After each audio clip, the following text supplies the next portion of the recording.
Why is my card empty? Claire said it the way you'd ask about a parking ticket, mildly annoyed, expecting a quick, boring answer. 30 days of near-total silence between us, and those were the first 6 words she'd said to me that weren't logistics about the kids' schedules. I looked up from my laptop at the kitchen island, and something in me, some door I'd been holding shut with both hands for a month, finally gave way. $62,000, I said. You want to know where it went? I'll show you exactly where it went. My name is Ethan.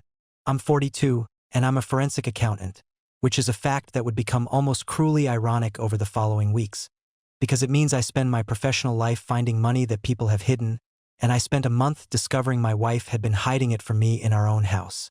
Claire and I had been married 13 years. We had 2 kids. Olivia, 11, sharp and watchful in a way that made me nervous some days, and Noah, 8, still young enough to believe his parents were the 2 most solid people on earth. Claire ran a boutique event planning company out of a converted studio downtown, the kind of business that looked glamorous from the outside and required brutal hours from the inside: weddings, corporate galas, the occasional celebrity anniversary party when Savannah's old money families wanted something photographed for the society pages. I'd always been proud of her for building it from nothing. I'd also, for the past year, been the person who quietly, invisibly, made sure the business's uneven cash flow never touched our family's actual finances. That was my job in the marriage and in life. I made sure the numbers held. Which is why, on a Tuesday morning in September, when I logged into our joint investment account to move funds for Noah's tuition and found $62,000 gone. Not spent in a traceable way, just gone, siphoned out over 4 months in amounts small enough that none of them alone would have triggered an alert. I didn't feel shock first. I felt something colder and more familiar. The specific, professional recognition of looking at numbers that had been deliberately arranged not to be noticed. I want you to understand something about me before I tell you the rest of this. I am, by nature and by training, not a confrontational man. I find problems and I solve them quietly, methodically, the way I've built my entire career, and that instinct, that same competence that made me good at my job, is exactly what let this go on as long as it did. I didn't march into Claire's studio that afternoon and demand answers. I opened a spreadsheet instead. That was the moment everything changed, though neither of us said a word about it for a month. I closed the laptop, went to pick up the kids from school, and stood in the pickup line behind a dozen other cars, watching Olivia and Noah spill out the doors laughing about something, and I thought, whatever this is, I am going to find out every piece of it before I say a single word to her. I didn't know yet that the 30 days of silence weren't only going to be about the money. I didn't know that silence would come to mean something entirely different by the time this was over, that Claire herself would go quiet in a way that had nothing to do with guilt over spending, and everything to do with a truth so much larger than $62,000 that the number would eventually feel almost like a mercy, a small, containable thing to be angry about compared to what was underneath it. Before the spreadsheet, there'd been a spring and summer that looked, from the inside, almost aggressively normal. Claire's business had landed a huge account in March, a boutique hotel renovation downtown called The Verity, owned by a developer named Derek Voss, who wanted her to run the launch gala and, eventually, ongoing event programming for the property once it opened. She'd come home the night she signed the contract glowing in a way I hadn't seen in years, talking fast over dinner about mood boards and investor dinners and how this account alone could double her annual revenue. I was happy for her. I want to be honest about that because it matters for what comes later. I wasn't a suspicious husband from day one. I was proud. I told her so. Derek started coming up in conversation the way any major new client does, often casually, threaded through stories about logistics and vendor disputes. Derek wants blush and gold instead of navy. Derek's flying in investors from Charlotte. I need the whole weekend. I didn't think much of it. Claire had always talked about work in exhausting, granular detail. It was simply how her brain processed a long day. What I noticed, without naming it yet, was that the granular detail started thinning out sometime in May. She still talked about the Verity constantly, but the specifics got vaguer, fewer funny anecdotes about difficult vendors, more general statements about being swamped. She started taking calls in her car in the driveway instead of the kitchen, engine running, window up. Even on nights she'd come straight home. I remember standing at the window once, watching her sit out there for 20 minutes after telling me she'd just grab this real quick. and feeling something small and unnamed tighten in my chest. I didn't ask who was on the phone. I told myself it was investor stuff, complicated financing details she didn't want to get into over dinner with the kids doing homework at the table. She'd also started a new account, a business Amex, she said, for Verity-related expenses, kept separate from our joint cards so the accounting would be cleaner for her taxes. It made sense professionally. I'd have suggested the same thing to a client. I helped her set it up, in fact, walking her through the paperwork on a Sunday afternoon while Noah did laps around the living room with a cardboard sword. I remember thinking, with a small flicker of pride, that we made a good team, her building something, me making sure the structure underneath it was sound. I didn't ask to see the statements.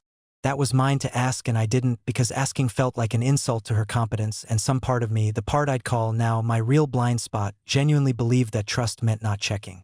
I'd built a career on the principle that the numbers always tell the truth eventually, whether or not anyone's watching. I applied that principle to my job with total rigor and somehow never once applied it to my own marriage. I trusted Claire the way you trust a bridge you've driven over 1,000 times. Not because you've inspected the cables recently, but because it's never once given you a reason to look up. Something in me had already started keeping quiet inventories, though. A receipt in her jacket pocket for a restaurant I didn't recognize, dated for a Tuesday she told me was a full day of vendor walkthroughs at the property. A new bracelet I complimented her on, expecting to hear it was a gift from her sister, and instead getting a vague, "Oh, I just got it for myself," which wasn't like her. Claire narrated her own purchases the way most people narrate their vacations. I want to stop here for a second because I think some of you know exactly this feeling. The one where you keep collecting small, harmless-looking facts and setting them down in a drawer somewhere in your mind, telling yourself you're not doing anything with them, just noticing, just being observant, definitely not building a case. I was building a case for 2 months before I let myself admit that's what I was doing. I didn't know it then. This is what Claire told me much later about that spring, the season I still remember as the good one. Derek made everything feel possible again. Not just the business, me. I'd spent 5 years running that studio feeling like I was one bad quarter from losing everything, and here was this man treating my work like it was the most exciting thing he'd encountered in years. He'd called just to talk through an idea, and I'd realized 45 minutes had gone by and I hadn't thought once about invoices or Noah's soccer schedule or anything except the conversation.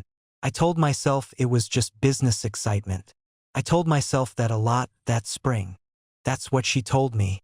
I knew none of it at the time. What I knew was a spreadsheet with numbers that hadn't started making sense yet, and a wife who seemed, on the surface, happier than she'd been in years.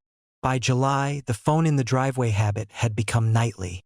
By August, Claire had started going to site visits at the Verity 2 or 3 evenings a week, always alone, always framed as necessary and unglamorous, checking on construction timelines, reviewing vendor deliveries. I asked, once lightly, if I could come along and see the place. She said the site wasn't safe yet, still full of exposed wiring and scaffolding, and it wasn't worth the babysitter cost for something I'd find boring anyway. I let it go. I remember distinctly choosing to let it go. Not because the excuse was airtight, but because some part of me had already decided I wasn't ready to test it. That's the thing I understand now that I didn't then. Doubt doesn't usually arrive as a single dramatic moment. It arrives as 100 small, forgettable choices to look away, and you don't realize how far you've walked until you turn around and can't see where you started. The first number that actually stopped me was small, $1,200. Transferred from our joint investment account to Claire's new business Amex in early August, categorized in her own quick note as Verity Supplies. $1,200 wasn't alarming on its own.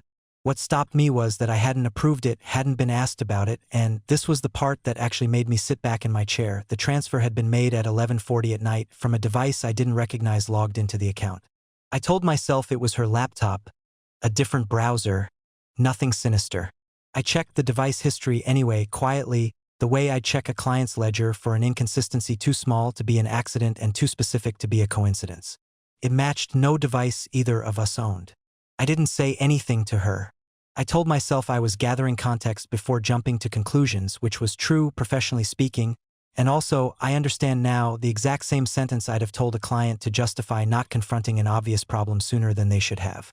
Around that time, Olivia, 11, watchful, entirely too observant for her own good some days, Asked me at dinner why Mom had started using the black card instead of the regular card at the grocery store.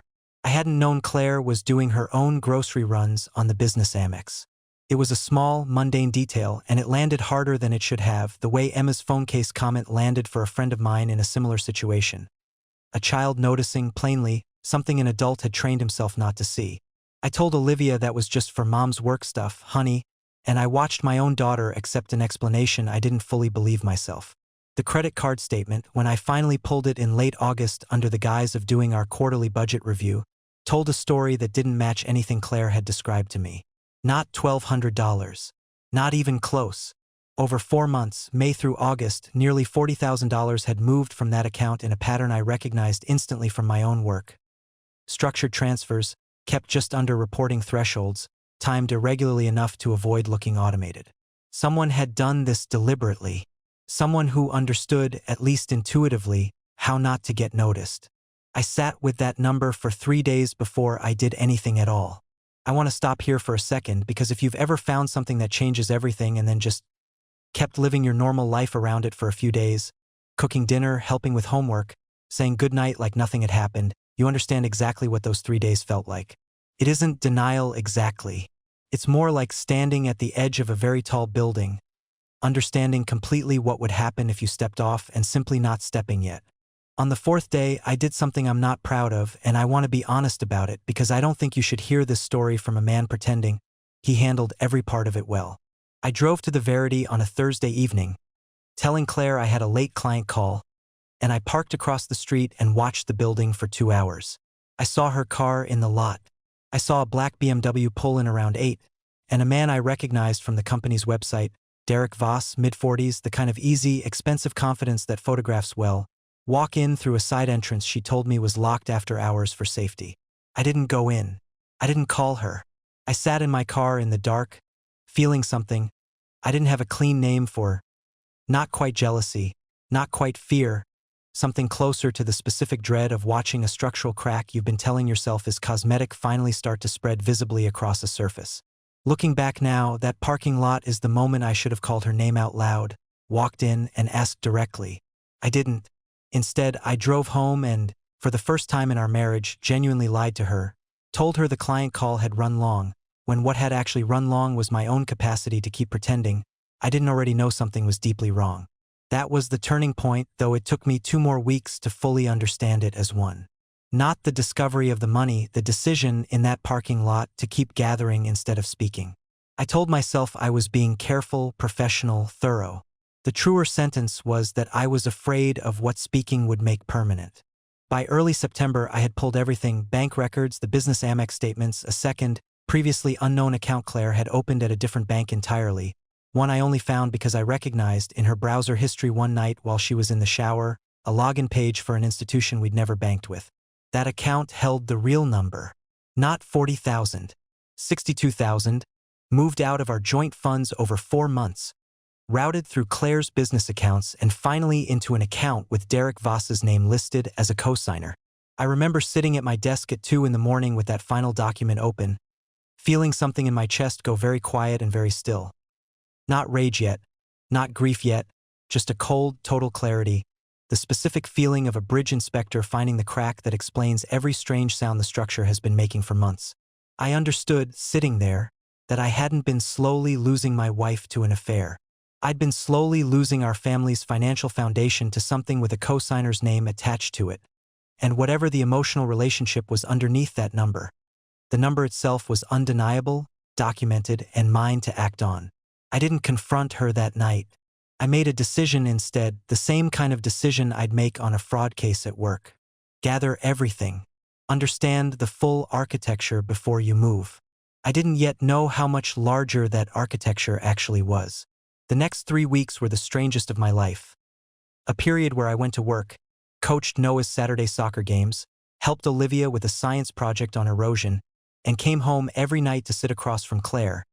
Both of us maintaining a marriage that, on paper for her, seemed to still be functioning, while I quietly built, in a locked file on my work laptop, a complete forensic reconstruction of exactly how she'd moved $62,000 out of our life. I traced the money through both accounts and found the pattern. Not a lump sum, Not a single reckless decision, but 4 months of deliberate, incremental transfers, Verity consulting fees, vendor deposits, site materials. None of which matched any actual line item in the real Verity renovation budget, which I was able to cross-reference through public permit filings and a contractor's licensing database, because that is, unfortunately for Claire, exactly the kind of research I do, professionally without thinking twice about it. What I found instead was that Derek Voss's development company was carrying significant unfiled liens from 2 prior projects in Charleston, a fact that took 1 afternoon of public records searching to confirm, and that made my stomach drop in a completely different direction than I expected. This wasn't a man financing a legitimate boutique hotel renovation with an event planner's cash flow. This looked, from a purely professional angle, like a man who had run out of legitimate financing and had found, in Claire, someone with access to money, and I understood this slowly with genuine reluctance, real, sincere feelings that made her easier to convince than a stranger's cash would have been. I want to be careful here because this is where the story stopped being simple for me. For 2 weeks, I'd been building a case against my wife for an affair funded by our savings. What I was starting to see, underneath that, looked less like a woman recklessly spending money on a lover and more like a woman who had been slowly, expertly worked by someone who understood exactly which emotional levers to pull. That didn't make what she'd done to me disappear. It complicated it in a way I wasn't prepared for, and it's the first real red herring of this story worth naming honestly. For a while, I let myself half believe the situation was entirely Derek's manufacture, that Claire was purely a victim, and I nearly confronted her from that softened angle before I found the piece of evidence that closed that door. That piece came from Melissa, Claire's younger sister, though not on purpose. Melissa and I had always been close in an easy, sibling-in-law way, and in mid-September she called me about an unrelated family matter, helping plan our mother-in-law's 70th birthday, and mentioned offhand that she hoped Claire would actually show up this time instead of disappearing to deal with Derek's stuff. A comment she made with the casual weariness of someone who'd clearly had this exact frustration before. When I asked, carefully, what she meant, Melissa went quiet in a way that told me everything before she said a word. She knew. She'd known for months. Claire had confided in her early on. Not the money, she insisted, just feelings, nothing physical, nothing serious. And Melissa had kept it because she genuinely believed it would blow over on its own. That was a secondary betrayal I hadn't anticipated, and it stung in its own separate way, not because Melissa owed me anything directly, but because it meant Claire's silence toward me hadn't been isolation. It had been a choice, supported, however reluctantly, by someone inside our own family. I didn't know it then. Claire told me much later about a night in early September I now understand was the same week Melissa let that detail slip. Derek called me that night in a panic. His investors in Charlotte had pulled out. He needed $40,000 more within the week or the whole Verity deal would collapse, and he told me very calmly, very convincingly, that if it collapsed, everything I'd already put in would be gone too, that the only way to protect what I'd already invested was to keep going. I remember sitting in my car outside the studio, feeling sick, understanding on some level that this was exactly the kind of thing you read about happening to other people. I told myself I wasn't other people. I told myself I understood the business better than that. I moved the money anyway. That's what she told me months after the fact. I knew none of it at the time. What I knew, sitting in my office chair on a Tuesday night in late September, was that I now had a complete picture. The money, the pattern, Derek's financial history, Melissa's knowledge, and I understood I couldn't sit on it any longer. I didn't confront her that week either. I want to be honest about the last piece of the delay, because it's the part I'm least proud of. I spent 4 additional days consulting quietly with a colleague at my firm who specialized in asset protection, not to save the marriage, but to understand exactly how to structure my own financial position before I said a single word to Claire, moving my personal retirement contributions, documenting everything, protecting Olivia and Noah's college funds into an account she had no access to. I told myself this was simple prudence. Looking back, it was also the moment I finally, stopped hoping there was an innocent explanation waiting somewhere at the bottom of the pile. By the first week of October, 30 days after that first $1,200 transfer had stopped me cold, I had everything. A complete transaction history, Derek's Charleston liens, Melissa's unwitting confirmation, and Claire across the dinner table each night, asking increasingly short, increasingly tense questions about why I'd been so quiet lately. never once suspecting that the silence she was noticing in me was the sound of a man finishing his work. She asked about the card on a Tuesday evening, in front of the kids' half-finished homework on the kitchen table, in a tone that assumed the answer would be small and boring. A bank error? A subscription she'd forgotten about. Why is my card empty? I closed my laptop slowly. Get the kids to their rooms, I said. We need to talk. Claire's face shifted, irritation first, then something more careful, reading my tone correctly for maybe the first time in a month. She herded Olivia and Noah upstairs with a brightness that didn't reach her eyes, and when she came back down, I had the folder waiting on the table. Not a laptop screen this time. Printed pages, the way I'd present findings to a client who needed to see the full shape of something at once. $62,000, I said. You want to know where it went? I'll show you exactly where it went. I laid it out the way I'd lay out a forensic report, the 1200 at 11:40 at night from an unrecognized device. The pattern of transfers through the summer. The second bank account with Derek Voss listed as cosigner. The Charleston liens. I kept my voice level for exactly as long as I could manage, which turned out to be about 4 minutes. You've been building a whole file on me, Claire said, and her voice had already gone sharp, defensive in a way I recognized immediately as the opening move of someone who understood she couldn't win on facts and was pivoting to something else. You've been spying on my accounts, going through my sister. Melissa told me you called her. By the way, what is wrong with you, Ethan? What's wrong with me? I said, and I felt something in my own chest finally, completely give way, 30 days of careful, methodical silence collapsing at once. I've been sitting across from you every night for a month, pretending everything was fine, while you were funding another man's failing business with our children's college money. It wasn't like that. It was exactly like that. I have the dates. That's when it stopped being an interrogation and became something louder. Claire stood up from the table so fast her chair scraped hard against the floor, and years of things neither of us had said out loud in this marriage came out at once. My long hours, the way I'd retreated into work every time things got emotionally difficult between us, the resentment she'd apparently been carrying since Noah was born about how much of the parenting and household weight had landed on her while I hid in spreadsheets. I pushed back, hard, about the secrecy, about Derek, about the fact that whatever unhappiness she'd been carrying didn't give her the right to gamble our family's foundation on a man with unfiled liens in another state.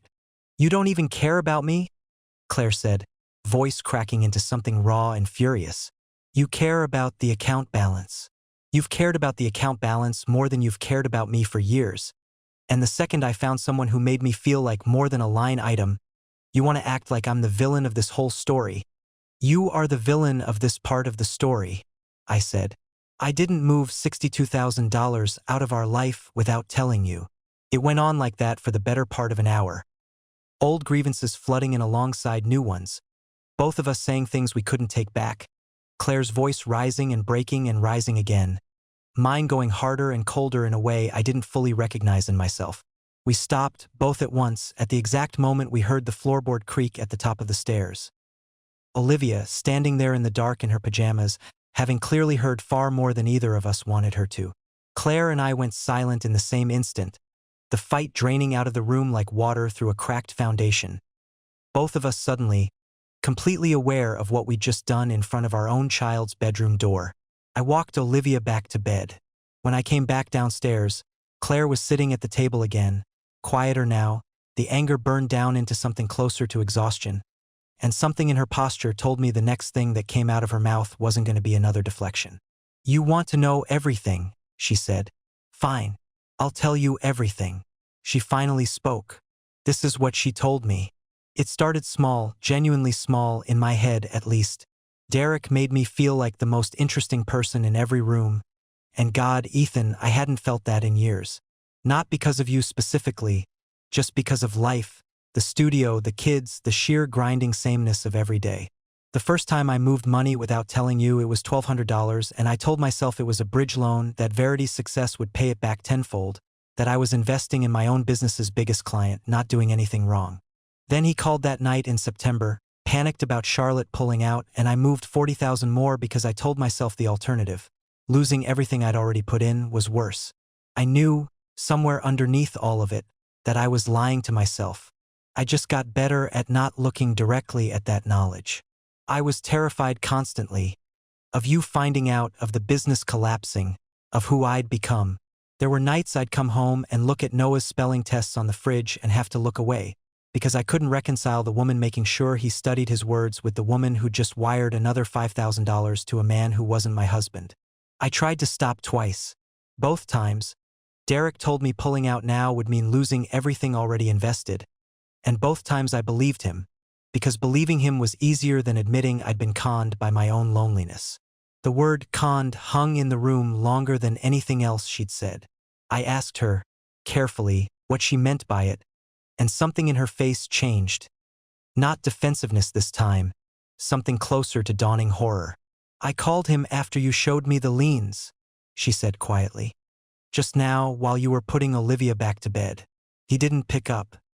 His numbers disconnected. That was the twist neither of us saw coming until it was already sitting in the room with us. Derek Voss wasn't simply a man Claire had fallen for. He was, as far as we'd both now pieced together, a developer running out of runway on a project already collapsing in Charleston, who had found in Claire not just a source of capital but someone emotionally vulnerable enough to keep believing him past the point anyone with clearer eyes would have walked away. It didn't erase what she'd done. It reframed the shape of it. Not a straightforward affair with a villain and a victim on opposite sides of me, but a woman who had genuinely, catastrophically betrayed our marriage, and who was also, in a separate and simultaneous truth, being used by the person she'd betrayed it for. I didn't know, that night, what to do with both of those facts sitting in the same room. I only knew that trust, once you can see all the way through it like that, doesn't put itself back together just because the shape of the betrayal turns out to be more complicated than you first assumed. The story didn't stay contained to our kitchen table. 2 weeks after that fight, Derek Voss's disconnected number turned out to be the least of it. His Verity project collapsed publicly, investors pulled out entirely, and a local business journal ran a piece on the boutique hotel's failure that mentioned, among the wreckage, unresolved claims from at least 4 investors, one of whom, though not named directly, was unmistakably identifiable to anyone in Savannah's small event planning circles as Claire's studio. Her business took the hit publicly in a way neither of us could control or contain.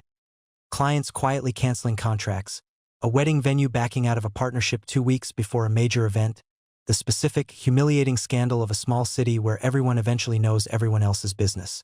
Claire lost far more than the $62,000. She lost her business's reputation, built over 5 careful years, in the space of about a month. She lost Melissa's easy trust, too. Once I understood the full scope of what her sister had known and sat on, that relationship went cold in a way that has never fully thawed, and Claire has told me since that losing Melissa's comfortable partnership in this cost her almost as much as anything else. Derek, for his part, didn't disappear cleanly either. 2 of his prior investors in Charleston filed suit, and the last I heard, through the same public records I'd used to find him in the first place, his company was facing its own collapse under weight it could never actually support. I filed for divorce in November. I want to be honest that this wasn't a decision I made in anger, in the fight, in the moment Olivia stood at the top of the stairs. It came 3 weeks later, after the noise had settled and I sat with the full, quiet shape of what 13 years had actually been built on. I could forgive complicated. I found, when I actually tested it against my own daily life, that I couldn't rebuild trust on top of a foundation I now understood had cracks running through it long before Derek ever showed up. The divorce settlement wasn't gentle. My documentation, the same forensic thoroughness that had let this whole story stay hidden from me for 4 months, became, in the end, exactly the tool that made sure the split reflected what had actually happened. I kept the house. I kept the majority of what remained of our savings, protected months earlier when I'd quietly restructured our retirement accounts before I ever said a word to her.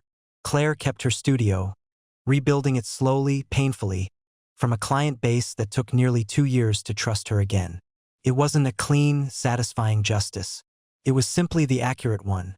The numbers, once again, telling the truth whether or not anyone wanted to hear it. I have Olivia and Noah most weeks now. Olivia doesn't ask about that night at the top of the stairs, but I know she remembers it. I see it sometimes in the careful, watchful way she checks the room before she says something she's not sure is safe to say. I'm working on that with her. Slowly, the way you rebuild anything. Patiently, honestly, without pretending the crack was never there. The thing I keep circling back to, even now, isn't the $62,000. It's the $1,200, the first transfer, the small one, the one I caught almost by accident and then sat with for 3 days before I did anything at all. I've spent my career finding the moment a fraud started, the first small entry that, if someone had looked closely enough at the time, would have stopped everything that came after. I found that moment in my own marriage and still let 3 more months pass before I acted on it. Looking back now, I understand that wasn't caution. It was the same fear that had let me stop asking about the driveway phone calls back in May. The fear that speaking a suspicion out loud makes it real in a way that silence never quite does. Claire's mistake wasn't loneliness itself. Loneliness is human. I felt versions of it inside this marriage too. If I'm honest, long stretches where we were 2 people running a household well without actually seeing each other. Her mistake was choosing, over and over, to let someone else's confidence fill a gap she never once tried opening a real conversation to fix. I understood, sitting with all of this afterward, that denial isn't weakness. It's a decision made over and over because looking directly at a problem costs more in the moment than looking away does. We both made that decision in different rooms for different reasons, and it cost us the same marriage in the end. If there's a lesson underneath all of it, it's this: the first small inconsistency is almost never actually small. Mine was a transfer at 11:40 at night. Hers was a phone call that made her feel more interesting than her own life did. Neither of us treated the first crack like the warning it actually was, and by the time we finally looked directly at what was underneath it, the foundation had already been compromised for months. I don't know if you're sitting on a version of your own $1,200 transfer right now. Some small, easily explained thing you've decided not to look at too closely because looking closely feels like more than you can carry today. I hope, if you are, you don't wait as long as I did. Some numbers, left alone long enough, stop being small.